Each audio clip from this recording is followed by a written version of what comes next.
Assalamualaikum warahmatullahi wabarakatuh. Kembali lagi di channel Kisah Menarik. Bagaimana kabarnya antum-antum semua? Semoga baik-baik saja. Cinta memang tak bisa dipaksakan, bahkan tak bisa dikendalikan. Kita tidak bisa menentukan siapa orang yang akan kita cintai, karena cinta itu hadir dengan sendirinya. Begitu pula dengan cinta para sahabat Nabi, yang juga pernah mencintai seseorang yang salah.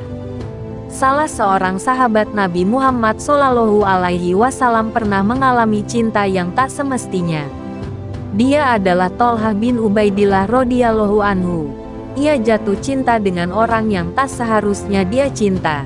Beliau cinta pada istri Rasulullah SAW. Kisah seperti ini termasuk cinta yang terlarang dalam Islam. Apalagi Thalhah bin Ubaidillah sampai ingin menikahi istri Rasulullah sepeninggalan beliau. Lalu bagaimana kisahnya? Jangan lupa tonton videonya sampai selesai agar tidak salah paham. Diceritakan, pada saat itu, Sayyidina Thalhah menaruh hatinya pada salah satu istri yang paling disayangi dan dicintai oleh Rasulullah. Beliau adalah Sayyidah Aisyah radhiyallahu anha. Syekh Jalaluddin As-Suyuti menulis dalam Lubabun Nuqul fi Ashabin Nuzul, sebuah kisah yang diriwayatkan oleh Ibnu Abi Hatim dari Ibnu Sa'ad yang bersumber dari Abu Bakar bin Muhammad bin Amr bin Hazm. Ia menceritakan bahwa suatu hari Sayyidina Thalhah datang menemui Siti Aisyah. Sebagaimana yang diketahui, Siti Aisyah masih merupakan saudara Thalhah bin Ubaidillah.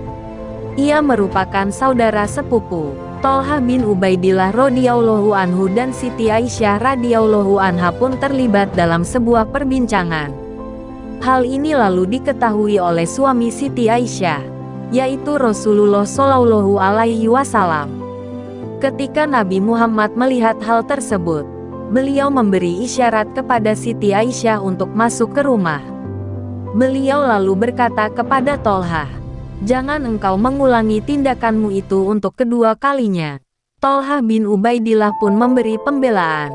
"Wahai Rasulullah, ia adalah anak pamanku. Demi Allah, aku tidak mengucapkan kata-kata yang tidak baik kepadanya. Demikian juga ia tidak juga mengatakan kata-kata yang tidak kepadaku." Rasulullah menjawab pembelaan Thalhah radhiyallahu anhu itu dengan berkata, "Engkau telah mengetahui bahwa tidak ada yang lebih pencemburu dibanding Allah Subhanahu wa Ta'ala, dan sesungguhnya tidak ada seorang pun yang lebih pencemburu dibanding aku." Thalhah kemudian pergi dari rumah beliau. Di perjalanan terbesit dalam hatinya, ia berkata di dalam hatinya, "Bagaimana mungkin beliau melarangku berbicara dengan anak perempuan pamanku sendiri? Sungguh, aku akan menikahinya setelah beliau wafat." Kata Thalhah sambil berjalan pergi entah kemana. Rasa cinta Thalhah bin Ubaidillah kepada Siti Aisyah sebenarnya sudah diketahui oleh Rasulullah. Beliau pun bisa merasa cemburu sebagaimana manusia lainnya. Beliau sudah mencoba untuk mengingatkan Thalhah bin Ubaidillah perihal hal ini. Namun, Thalhah malah mengatakan bahwa ia kelak akan menikahi Siti Aisyah jika Rasulullah sudah meninggal. Perkataan Thalhah ini menyakiti hati Rasulullah. Tidak menutup kemungkinan bahwa kelak Siti Aisyah benar-benar menjadi istri Thalhah. Mengetahui keduanya masih sangat muda, larangan Allah Subhanahu wa Ta'ala atas perbuatan Thalhah bin Ubaidillah.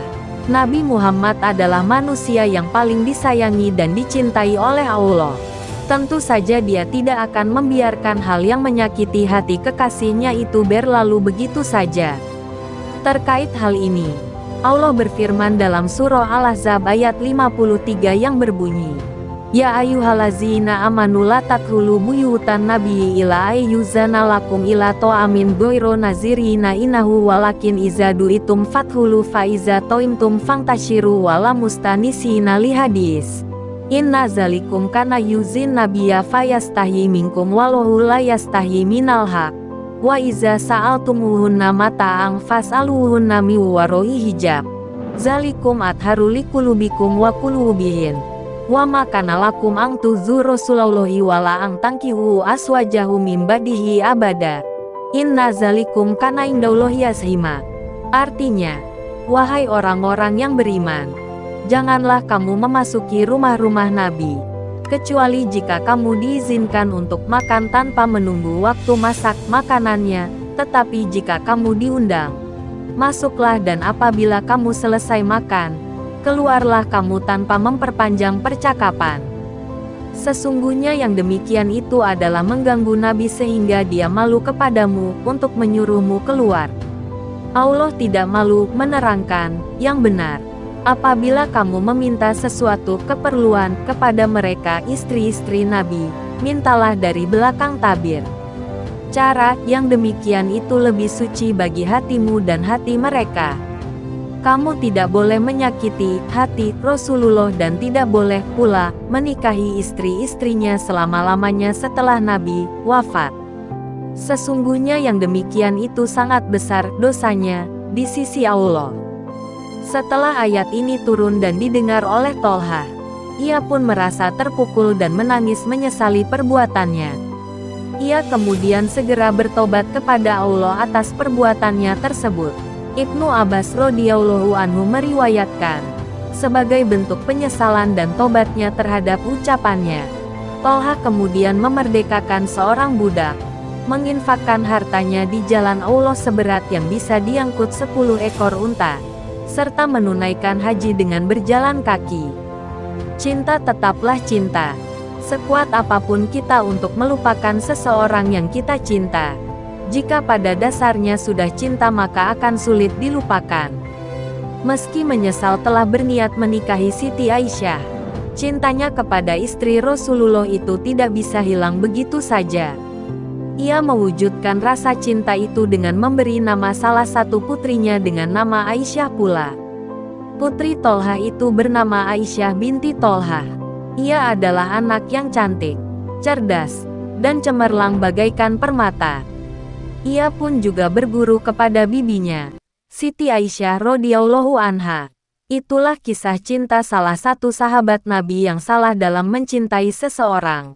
Memang sakit melihat orang yang kita cintai malah bersanding dengan orang lain. Terlebih jika itu terjadi karena sebuah pengkhianatan. Seperti halnya teman makan teman. Mungkin sakitnya tidak bisa diucapkan dengan kata-kata. Ambil hikmahnya dari setiap kejadian yang menimpa kita. Karena mungkin Allah ingin menghindari kita dari cinta yang salah. Mungkin jika seandainya kita bersama orang yang kita cintai, maka akan menjadi malapetaka ke belakangnya. Syukuri dan bersabarlah karena Tuhan telah menyiapkan yang lebih baik lagi ketimbang dia.